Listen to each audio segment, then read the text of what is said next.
On fait partie de la corporation médecine Amiens, qu'on appelle aussi la CMA, donc, qui compte 26 étudiants bénévoles en médecine. Et donc on s'occupe en fait des 6 promotions de médecine. Dans cette association, il y a différents pôles. Nous, notre pôle, c'est le pôle ISS, donc Innovation sanitaire et sociale. Notre but principal, c'est vraiment de promouvoir, sensibiliser et soutenir toutes les actions caritatives.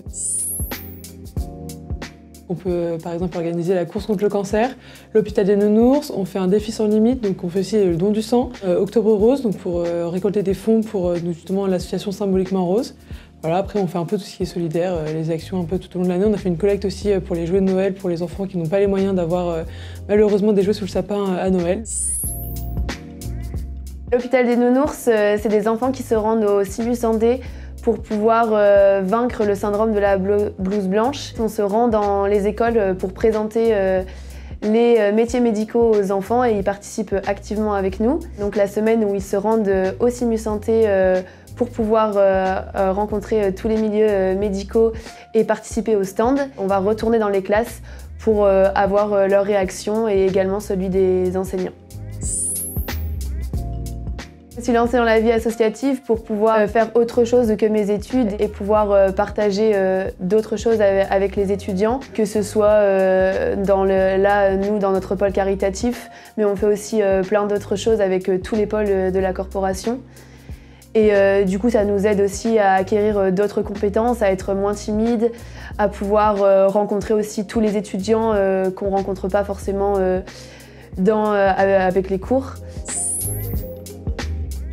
Forcément, cette implication, ça a un impact sur notre vie personnelle, notre temps de travail, parce que on s'engage dans l'associatif, donc il faut savoir se libérer et savoir s'organiser pour pouvoir être là pour les événements et en même temps allier notre travail, parce qu'on est en médecine et forcément il y a une charge de travail et un horaire qui est énorme, donc il faut savoir allier les deux. Mais quand on est bien entouré, qu'on a une bonne équipe, une bonne cohésion, tout se passe bien. Déjà, il y a beaucoup de compétences qu'on acquiert parce que forcément, on apprend à avoir déjà un contact avec le milieu professionnel en ayant des relations par exemple avec le Simu Santé, des relations avec le monde médical. Donc ça nous ouvre un peu l'esprit là-dessus. On a également donc, des compétences qui se développent dans tout ce qui est organisation, gestion d'événements.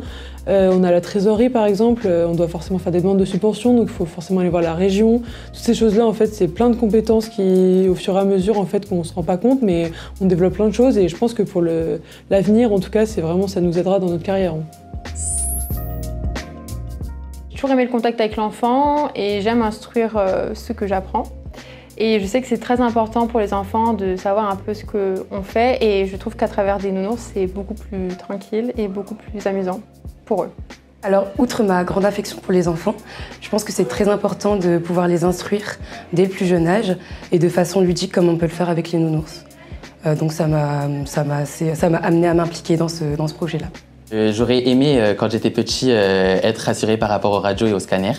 Du coup, ça m'a fait plaisir de participer et de rassurer les enfants. J'aime beaucoup être au contact des enfants, de vulgariser un petit peu tout ce qui est l'aspect pharmacie, avec les vaccins, avec la délivrance de médicaments et plein d'autres choses. Je trouve ça assez gratifiant.